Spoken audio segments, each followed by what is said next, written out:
दोस्तों, आज की अपडेट्स बेहद इंपॉर्टेंट है जो आपको मेन स्ट्रीम न्यूज़ चैनल्स पर शायद ही मिले, इसलिए वीडियो पूरा एंड तक जरूर देखना।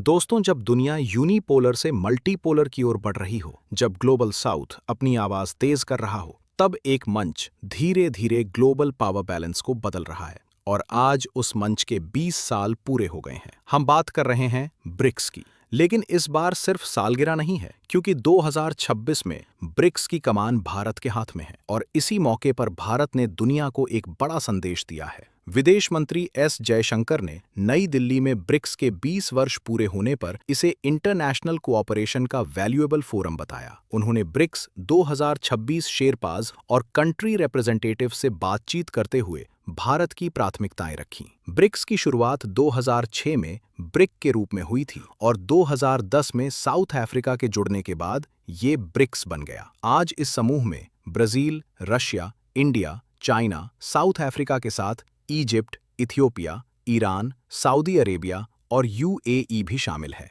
यह मंच दुनिया की 45% से ज्यादा आबादी और करीब 28% ग्लोबल जीडीपी का प्रतिनिधित्व करता है। यानी अब ये सिर्फ इकोनॉमिक ग्रुपिंग नहीं, बल्कि जियोपॉलिटिकल काउंटरवेट बन चुका है। विदेश मंत्रालय के प्रवक्ता रणधीर जायसवाल ने बताया कि पहली ब्रिक्स शेरपा मीटिंग नई दिल्ली में शुरू हो चुकी है। भारत की ब्रिक्स शेरपा सुधाकर दलेला ने भारत की 2026 प्राथमिकताएं स्पष्ट की: रेजिलियंस, इनोवेशन, कोऑपरेशन, सस्टेनेबिलिटी। और ये सब प्रधानमंत्री नरेंद्र मोदी की पीपल सेंट्रिक और ह्यूमैनिटी फर्स्ट दृष्टि पर आधारित होगा। इसी दौरान रूस के विदेश मंत्री सरगेई लावरोव ने भी ब्रिक्स की बढ़ती ताकत पर जोर दिया। उन्होंने कहा कि मल्टीपोलर वर्ल्ड में ब्रिक्स की भूमिका और मजबूत होती जाएगी। दोस्तों, भारत की अध्यक्षता ऐसे समय पर आ रही है जब ग्लोबल सप्लाई चेन्स टूट रही हैं, एनर्जी ट्रांजिशन तेज हो रही है और जियोपॉलिटिकल टेंशन्स बढ़ रहे हैं। भारत ब्रिक्स को डिजिटल इंफ्रास्ट्रक्चर, ग्रीन एनर्जी और सप्लाई चेन रेजिलियंस की दिशा में ले जाना चाहता है। तो अगर बड़ी तस्वीर देखें, ब्रिक्स के 20 साल सिर्फ एक माइलस्टोन नहीं है। यह संकेत है कि ग्लोबल साउथ अब डिसीजन टेबल पर सिर्फ दर्शक नहीं, बल्कि निर्माता बनना चाहता है। और 2026 में भारत इस मंच को नई दिशा देने की तैयारी में है। कमेंट में अपनी राय जरूर लिखिए। अब बढ़ते हैं अगली खबर की ओर। दोस्तों, एक समय था जब खाड़ी देश सिर्फ तेल और भारतीय प्रवासियों तक सीमित थे, लेकिन आज भारत और मध्य पूर्व के रिश्ते एक नए स्तर पर पहुंच चुके हैं। अब बात सिर्फ एनर्जी की नहीं, बल्कि डिफेंस पार्टनरशिप और स्ट्रेटेजिक अलाइनमेंट की हो रही है। और इसी कड़ी में रियाद से एक बड़ी खबर सामने आई है।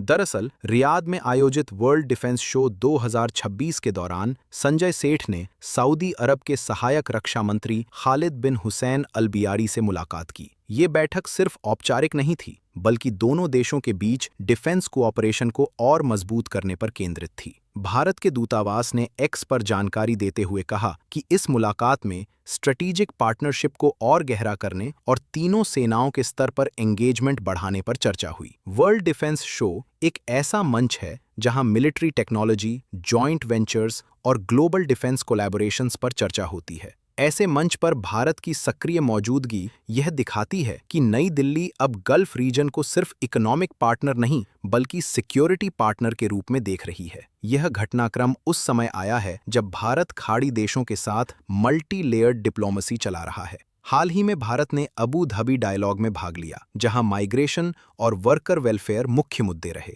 भारत और यूएई के रिश्तों को नई गति मिली थी जब प्रधानमंत्री नरेंद्र मोदी ने 2015 में ऐतिहासिक यूएई दौरा किया था। इसके बाद दोनों देशों के बीच कॉम्प्रिहेंसिव स्ट्रेटेजिक पार्टनरशिप स्थापित हुआ और फरवरी 2024 में प्रधानमंत्री मोदी ने अबू धाबी में BAPS हिंदू मंदिर का उद्घाटन किया, जो मध्य पूर्व का पहला ऐसा मंदिर है। भारत अब इंडो पैसिफिक के साथ साथ मिडिल ईस्ट में भी अपनी स्ट्रेटेजिक प्रेजेंस मजबूत कर रहा है और आने वाले दिनों में जॉइंट डिफेंस प्रोजेक्ट्स या टेक्नोलॉजी कोलैबोरेशंस की घोषणाएं भी देखने को मिल सकती हैं। अब बढ़ते हैं अगली खबर की ओर। दोस्तों, जिस समस्या ने दशकों तक भारत के जंगलों को खून से रंगा, जिसने हजारों जवानों और नागरिकों की जिंदगी छीन ली, अब वही नक्सलवाद अपने आखिरी दौर में बताया जा रहा है। और ये दावा सीधे देश के गृह मंत्री ने किया है। दरअसल रायपुर में एक उच्च स्तरीय सुरक्षा समीक्षा बैठक के दौरान अमित शाह ने कहा कि सरकार की मल्टी प्रंग्ड स्ट्रैटेजी अब जमीन पर परिणाम दे रही है। बैठक में छत्तीसगढ़ के मुख्यमंत्री विष्णुदेव साय और उप मुख्यमंत्री विजय शर्मा सहित सीआरपीएफ,